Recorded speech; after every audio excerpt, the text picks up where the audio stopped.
She burned the letter 3 times before she finally read it. The first time, Adaeze held the envelope over the kitchen sink, lighter in hand, watching the corner catch.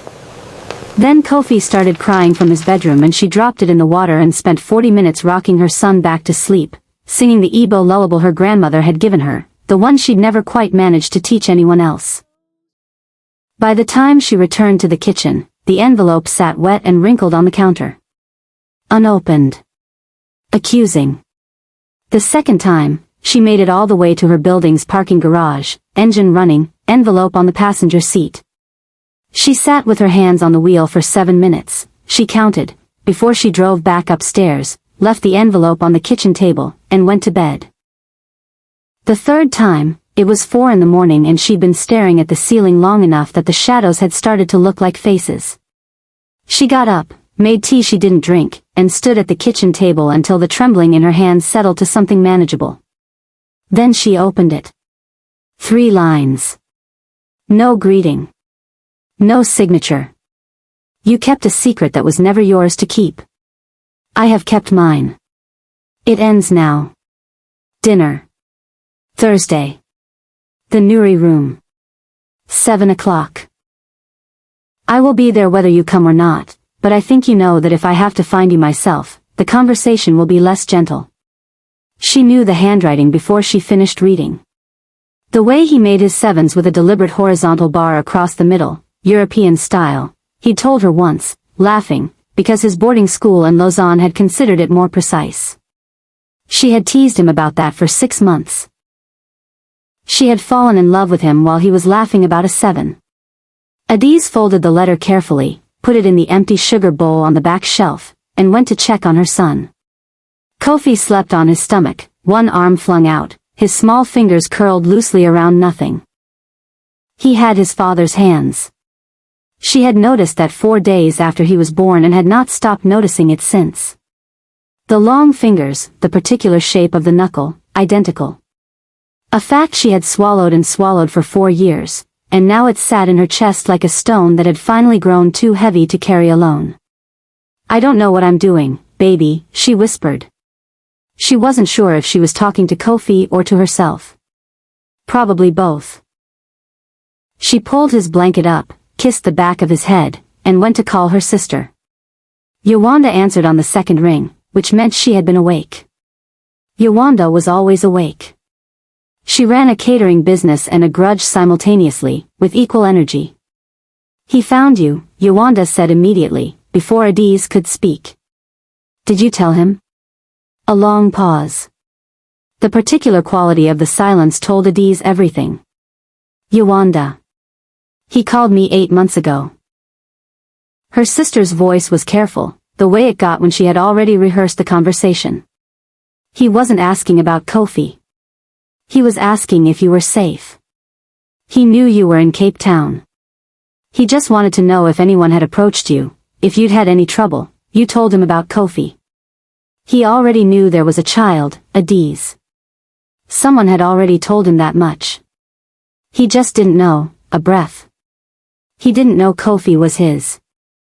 I told him because I thought it was already over.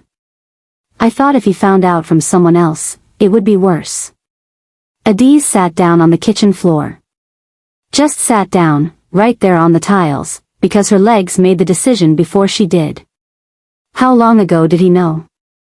8 months. A pause. He hasn't done anything. He's been waiting. 8 months, Adaeze repeated. He sent money. To the building landlord, not to you. I think he knew you'd refuse it. He paid your building's emergency fund so the roof could get fixed. The one that was leaking into Kofi's room last winter. She thought about the building manager's email, the unexpected announcement that the roof repairs would be covered by an anonymous donor who wished to remain unnamed. She had thought it was government housing assistance. She had been so grateful she'd cried. Yolanda. I know. He paid for my son's roof. I know. His son's roof. I know, Adaeze. She sat on the kitchen floor until the sky outside the window started to go from black to the particular deep blue that arrives before dawn.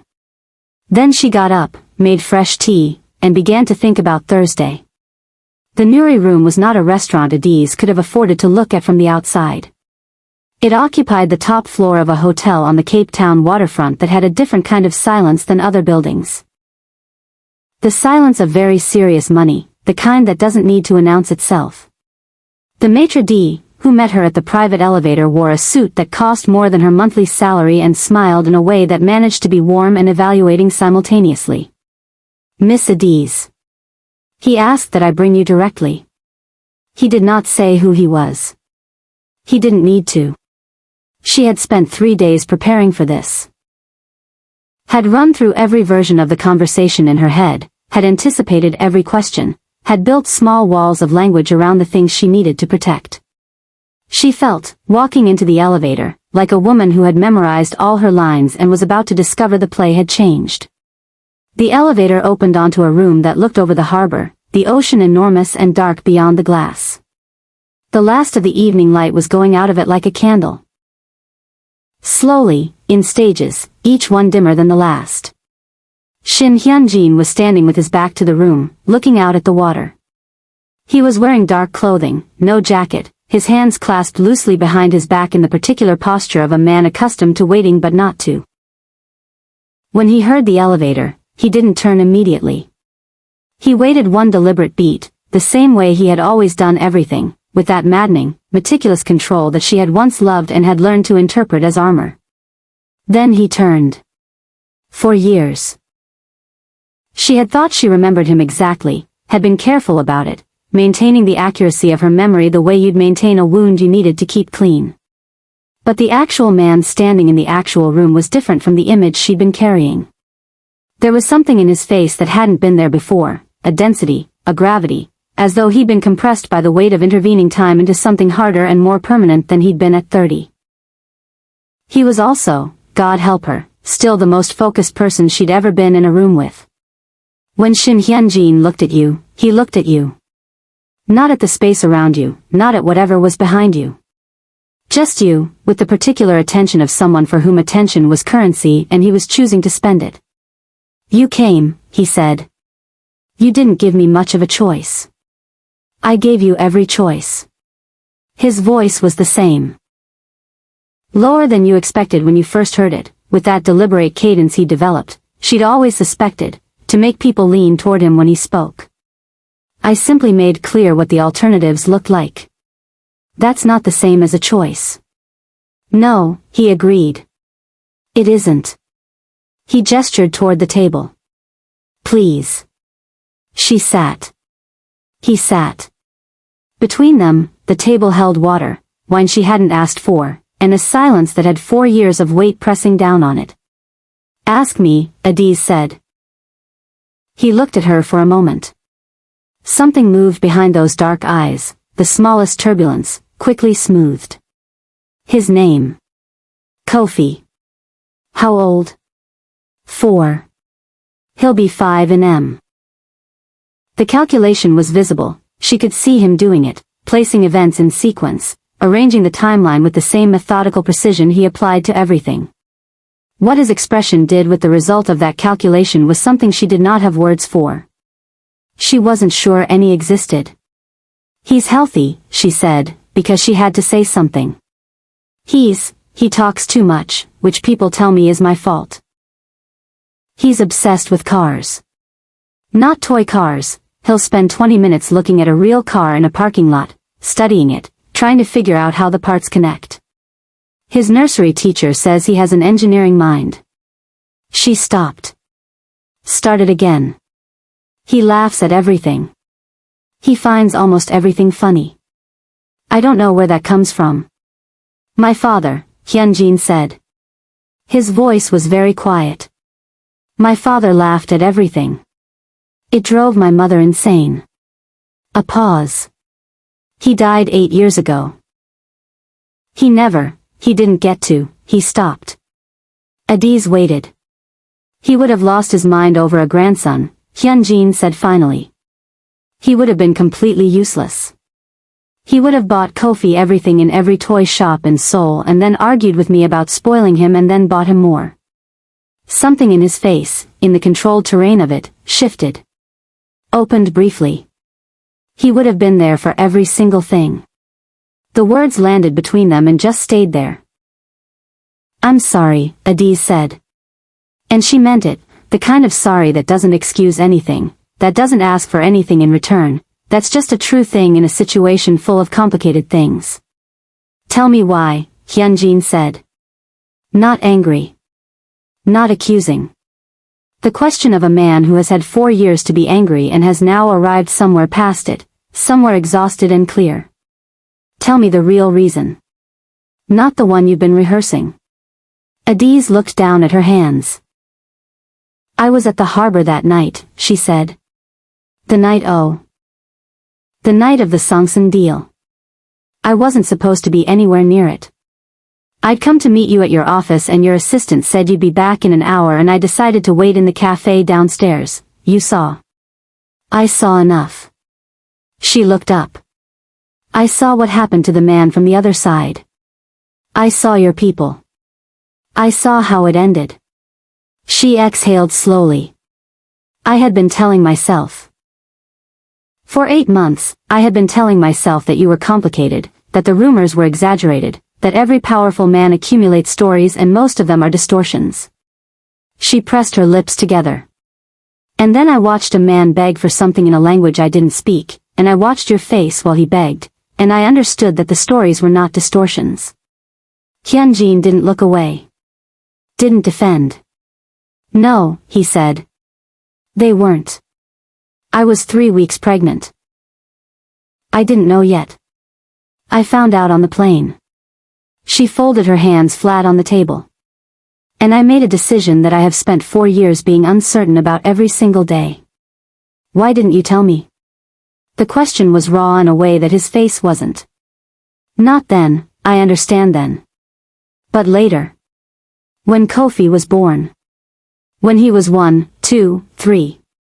Why? Because every time I thought about it, I thought about that night. Her voice was steady. She had fought for this steadiness, had earned it at 3 a.m. over multiple years of sitting with impossible things. And I thought, if I tell him, then Kofi becomes part of that world. Not because you'd mean to, I believe you wouldn't mean to. But because of what you are, what you move through, who knows your name and what they do with the name of your son. She looked at him directly. I thought I was choosing him. Over and over, every year, I thought I was choosing him. And now? And now someone found us anyway. She kept her eyes level. 2 months ago. A man came to Kofi's nursery and asked the administrator questions about which children had Nigerian mothers. Just that. Which children had Nigerian mothers? The administrator turned him away, but she told me, and she paused. I didn't know if he was yours or someone else's. I didn't know if running would be safer than staying. I didn't know anything, so her composure cracked, slightly, at one edge. I just kept taking Kofi to nursery and coming home and lying awake trying to figure out what to do. Hyunjin's jaw had gone tight. That was not my doing. I know. I know that now. She exhaled. The letter scared me, but it also, I thought, at least if it's you, at least I know the shape of it. Something changed in the atmosphere of the room. Not softening exactly, more like a pressure equalizing, a tension finding its new level. Hyunjin reached forward and poured water into her glass, which she hadn't touched, then sat back. I need to know about the man at the nursery, he said. Every detail. What time, what he looked like, what exactly he said. I know. And we need to talk about security. Not negotiable, before you say anything, just hear me. He held up one hand. I understand that you don't want my world near him. I understand that is the entire reason you've made the choices you've made. I'm asking you to let me protect him from my world, because I am the only person who actually knows where the threats are coming from. Adaeze looked at him for a long time. What does that look like? It looks like discretion. People you won't see, situations you won't know about until after they're handled. It looks like Kofi's life staying exactly the same from his perspective, and the work that keeps it that way happening around it, invisibly. He paused. It also looks like me wanting to meet him. Which I understand is a separate conversation. Yes, she said. It is. I'm not asking for everything at once. His voice was quieter now. Almost careful. I spent 4 years not knowing him. I can spend another few weeks learning how to do this right. Something passed over his face. I just need to know he exists in a room I'm allowed to enter. Adaeze looked out at the harbor. The last of the light was gone from the water. The ocean was just darkness now, wide and without edges. He likes cars, she said again. Real ones. Not toys. She looked back at Hyunjin. There's a motor museum in the city. On Saturday mornings, they do a thing for children. The curator lets them look at engines. Kofi has been asking to go for 3 months and I keep meaning to take him. Hyunjin waited. Saturday morning, she said. 10 o'clock. I'll take him. If you happen to be there, I'll introduce you as a friend. His name is Kofi, and he talks constantly, and whatever he says to you, whatever he asks, he's 4, and 4-year-olds don't have filters, so. She paused. Don't be offended. I won't be. He exhaled slowly, a controlled release, the kind that's been held a long time. Thank you, Adaeze. Don't thank me yet. She picked up her water glass. We haven't discussed conditions. Name them. She named them. He agreed to each one without negotiating, which told her more about where he was than anything he'd said, because Shin Hyunjin negotiated everything. The fact that he didn't, that he accepted every boundary she placed without testing its edges, told her that he understood how fragile this was. How easily she could pick up her son and disappear into the ordinary world where he would never find them. Although, a cold and clear part of her noted, he had found them once. She was not expecting Saturday to undo her. She had expected it to be difficult. Had prepared for awkward silences, for Kofi to be uncooperative or shy, for the general chaos of introducing a 4-year-old to a stranger whose significance you can't explain. She had not prepared for what actually happened, which was that Hyunjin arrived at the motor museum at precisely 10 o'clock in clothing that was expensive but not conspicuously so, carrying exactly nothing, and crouched down to Kofi's level within 30 seconds of meeting him. Kofi looked at him with the flat evaluating stare of a child making a serious assessment. Mama says you're her friend. I am, Hyunjin said. Do you know about engines? A pause. Some. What kind? I had a 1978 Porsche 911 when I was younger. The engine on it, Kofi grabbed his hand. Not slowly, not tentatively, just grabbed it, the way a child reaches for what interests him, and pulled him toward the nearest display case with the authority of someone who has decided you are useful. Adaeze stood very still and watched her son pull his father through a motor museum while explaining the difference between combustion engines and electric motors with the absolute confidence of someone who had thought very carefully about this and arrived at conclusions. Hyunjin listened. He didn't perform listening. She had seen people perform it, the nodding, the exaggerated interest. He actually listened, following Kofi's explanations, asking questions that built on what Kofi said rather than redirecting, letting the 4-year-old lead. When Kofi said something factually imprecise, which was often, because he was 4, Hyunjin gently added information rather than correcting, so that Kofi arrived at accuracy through addition rather than subtraction. He was, she realized, watching them through a kind of glass that was slightly too thick to breathe normally through. He was extraordinarily good at this. An hour in, Kofi pulled Hyunjin to a bench with the information that his legs were tired. They sat together, Kofi's legs not quite reaching the floor, swinging slightly. Hyunjin sat with his forearms on his knees, looking where Kofi was looking, and for a moment neither of them spoke. You have the same hands as me, Kofi said. The sentence arrived in the air of the room and stayed. Hyunjin looked at his own hands. Then at Kofi's. You're right, he said carefully. I hadn't noticed that. I noticed. Kofi looked at his fingers with the seriousness of ongoing research. Mama has different hands. Auntie Yawanda has different hands. But yours are like mine. He looked up at Hyunjin with the pure, uncomplicated honesty of someone who has not yet learned that some observations are doors. Are we related?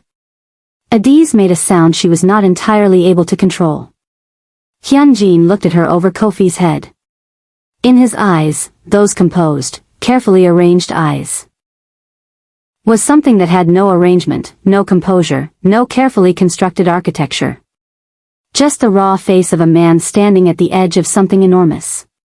That's a really good question, he said to Kofi. The best one I've heard today. I have lots of good questions, Kofi said, already moving on, already climbing down from the bench toward the next display. Come on. I want to show you the Italian one. Hyunjin stood. Met Adaeze's eyes for one held moment. Then followed her son. The trouble arrived on a Wednesday, because trouble in Cape Town had a preference for midweek, when people's guards were down and the world felt settled into its routine. Adaeze was picking Kofi up from nursery. It was her early day, the one day per week she could manage pickup without rearranging everything, when she noticed the woman. Standing at the edge of the car park, not quite in it. Watching the gate. Well-dressed, unhurried, with the particular quality of stillness that Adaeze had spent 4 years learning to recognize in the people who surrounded Hyunjin's world, stillness that comes not from calm but from training. She walked to her car without changing pace. Buckled Kofi in. Drove 2 blocks and then pulled into a petrol station and called Hyunjin. Someone was watching the nursery, she said when he answered. Describe her. She described her. Heard Hyunjin ask someone a rapid question in Korean she couldn't follow, hear the answer, heard his breathing change slightly, barely, but she had become, in the past 3 weeks, attentive to the barely. Go to Yawanda's, he said. Not your flat. Go now, take the route through the city center, not the coast road. A pause. Are you driving? Yes. Good. Stay on the phone. What is this, Hyunjin? What is this? Something I'm handling. Go to Yawanda's. I'll explain when it's handled. That is not, Adaeze. His voice was low and careful, the voice he used when he needed her to hear the underneath of the words rather than the words themselves. I need you to trust me for the next 2 hours. Can you do that? She looked in the rearview mirror. Kofi was explaining something to his toy car. The nursery road was busy, ordinary, full of parents and double-parked SUVs and the general chaos of pickup time. Nothing looked wrong. Nothing looked like anything. 2 hours, she said. 2 hours. She drove to Yawanda's with Hyunjin's voice in her ear, quiet and steady, occasionally asking where she was, occasionally telling her to take a different turn. He stayed on the line the whole way. When she pulled up outside her sister's building, she heard him exhale. You're safe, he said. What was she? Someone who was looking for a connection between us. Not one of mine, someone who suspected the connection and was verifying it. A pause. There's a man named Park Chan-soo. He and I have competing interests in 3 shipping corridors. He's been trying to find leverage for 8 months. He didn't know about Kofi until recently. Another pause. He does now. Adaeze sat in the parked car. Kofi was still talking to his toy. You told me keeping him safe meant him staying invisible. Yes. Invisible to who? To people like Park Chan-soo. His voice was steady. I failed at that. Someone in my organization talked, I don't know yet who, but I will. And now Chan-soo knows that I have a son, and he knows where the boy goes to school. A pause that had weight in it. I'm moving you. Both of you. Not indefinitely, 2 weeks, maybe 3, while I resolve this. I have a house outside the city. Secure, comfortable, large enough that Kofi won't feel confined. You're moving me. I'm asking you. I'm asking with some urgency, but I'm asking. And if I say no? Then I respect that and I put the best security I have around your current building and I hope it's enough. He paused. But I don't think it's enough. I think Chansu will escalate. And I think you know that I would not suggest moving you away from your home, your sister, your job, your life. I would not suggest all of that unless I was certain that staying was genuinely dangerous. Adaeze looked at Kofi in the rearview mirror. You have a house. Yes. Outside the city. In the winelands. He paused. It's not designed to feel like a prison. There's a garden. There's space. Another pause, smaller. I would be there. Not every day, I have things I need to handle, but I would be there. She closed her eyes. Opened them. Kofi has nursery. There's a school 10 minutes from the house. It's good. I checked. You checked. I've been preparing for several contingencies. Of course you have. She pressed her fingers against the bridge of her nose. Give me tonight. Let me think. I'll pick you up tomorrow morning if you decide yes. Have one bag ready, just in case. She ended the call. Sat for another moment. Then got out of the car, opened the back door, and unbuckled her son. Are we at Auntie Yowanda's? Kofi asked. Yes, baby. Is she going to feed us? I'm hungry. She's definitely going to feed us. Good. He took her hand as they walked to the entrance, his small fingers loose and certain around hers, completely unaware of the particular quality of his mother's silence. Mama? Is your friend coming again? The one with the same hands as me? Adaeze looked down at her son. Maybe, she said. We'll see. I want to show him the other engines, Kofi said. The ones we didn't get to. I know. He listens, Kofi said, with the authority of someone who takes listening seriously. Most grown-ups don't really listen. They just wait to talk. But he actually listens. He looked up at her with Hyunjin's eyes. She had known, she had always known, she just didn't let herself look directly at it. I like him, Mama. Adaeze squeezed her son's hand. I know you do. Yowanda fed them jollof rice and judgment in approximately equal measure, which was her standard offering. After Kofi was asleep on the sofa under a throw blanket that Yowanda had declared was specifically for children, Adaeze sat at her sister's kitchen table and let herself come apart, briefly, in the way you can only do in front of people who have known you your whole life. He wants to move us, she said. To where? A house he has. In the winelands. Yowanda poured tea she hadn't asked for. And the threat is real. He thinks so. And you? I think, Adaeze stopped. I think he doesn't lie to me. I've noticed that. He tells me uncomfortable things, things that cost him, rather than comfortable things that would make me easier to manage. That's not nothing. No, Yowanda agreed. It's not. But Yowanda. If we go there. If we go to his house and live in his orbit, even temporarily, she looked at her hands. How do we come back from that? Not logistically. Emotionally. For Kofi. Kofi already has feelings about this man, Yowanda said bluntly. That ship has left the port, Adaeze. Your son grabbed his hand in a museum and has been asking about him every day since. The question of how Kofi comes back from this stopped being relevant about 2 Saturdays ago. Adaeze put her face in her hands.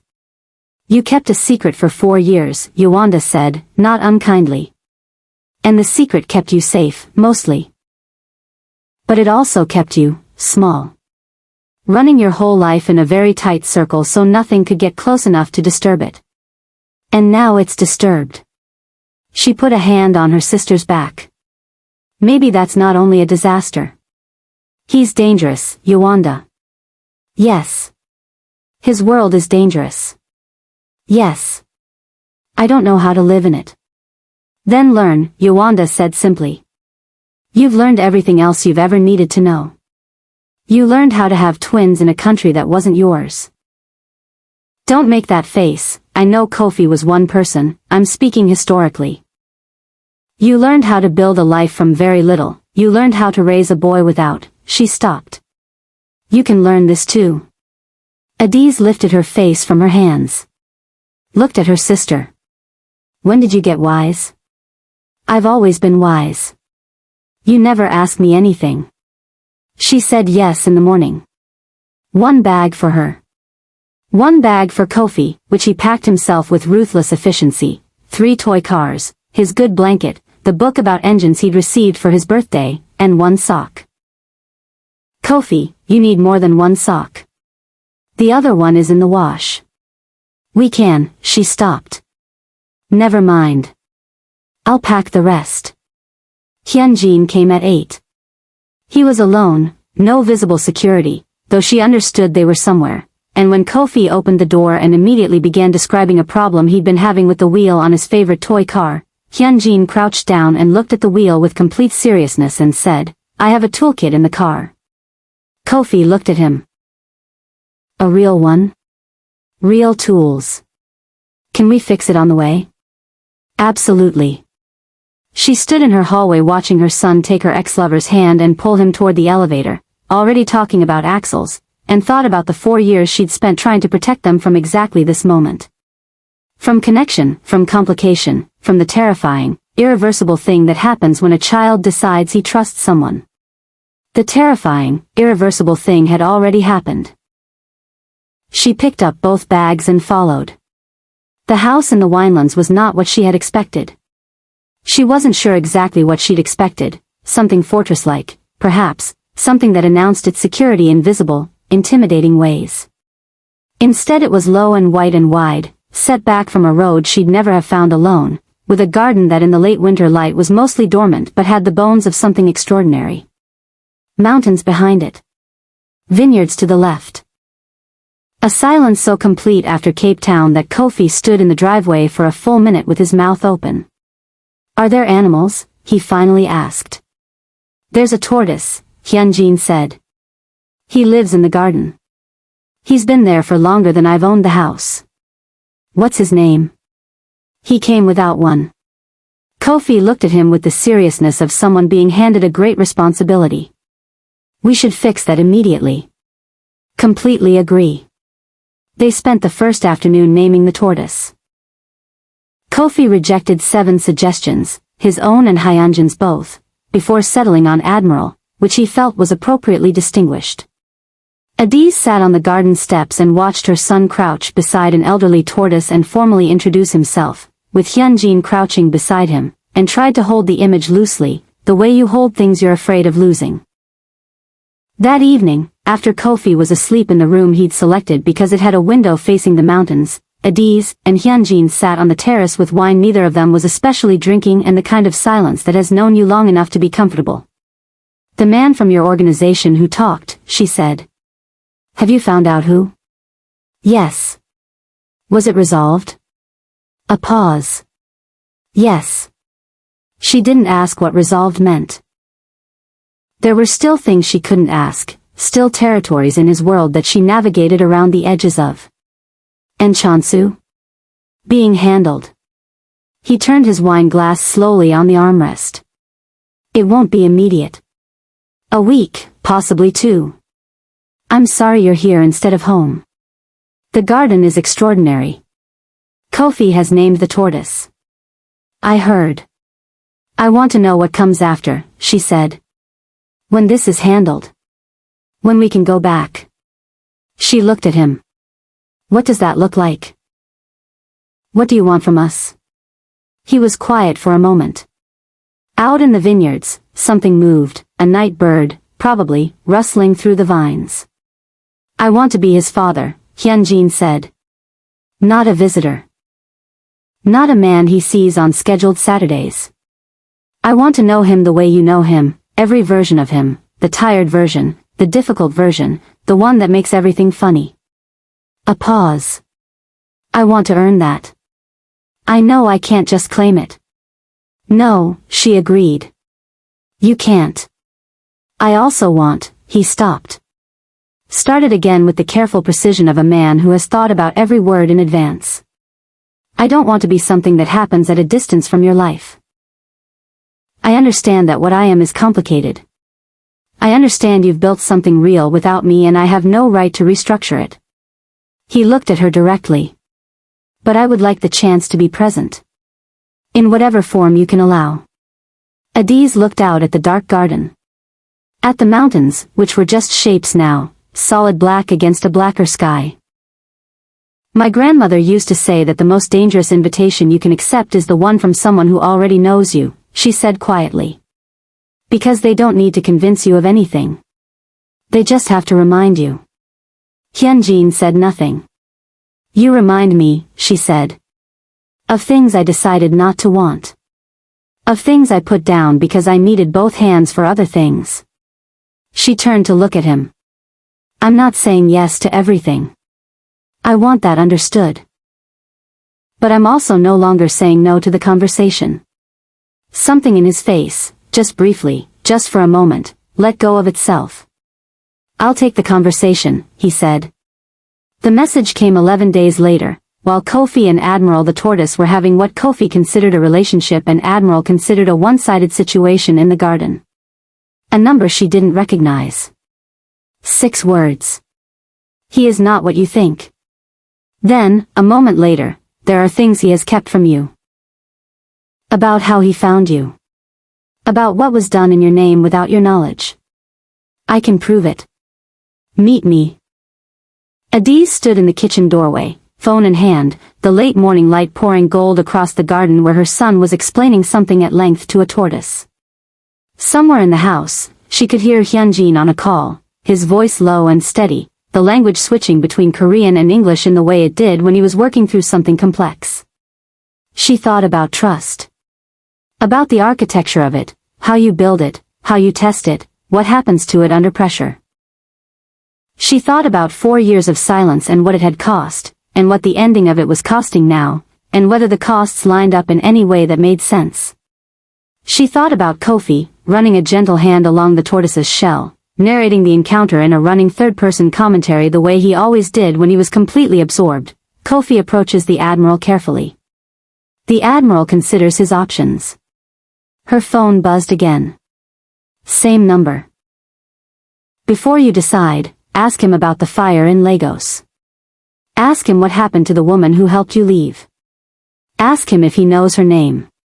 Adaeze read the messages twice. Then she put her phone face down on the kitchen counter and stood very still for a moment. Then she picked it up again and typed, "Who are you?" The reply came in seconds. Someone who was there. Someone who has been watching you both for longer than you know. Someone who thinks you deserve the truth, all of it. Not the version he's prepared for you. Tomorrow. The vineyard at the end of the road. 7 in the morning. Come alone.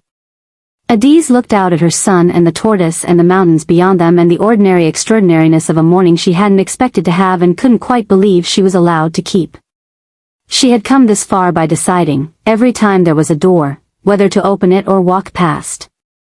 Sometimes the decision had protected her. Sometimes it had only delayed what was coming.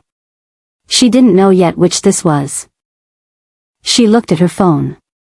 Looked at her son. Then she went to make coffee and thought about what morning looked like at 7 o'clock in a vineyard where someone who knew too much was waiting to tell her something she might not be able to unknow. The mountains didn't move. The tortoise was unimpressed. Kofi laughed at something only he could hear. And Adaeze stood at the edge of another door, and breathed, and tried to decide. If you're watching this from Lagos, London, Atlanta, Toronto, Nairobi, or anywhere that this story found you, drop your city below. Part 3 brings the vineyard meeting, the Lagos fire, and the name of the woman who helped Adaeze disappear 4 years ago. Someone knows what happened to her. Whether that someone is telling the truth is the question that changes everything. Subscribe. The next part drops soon, and the story you think you're watching is not the one you're actually in.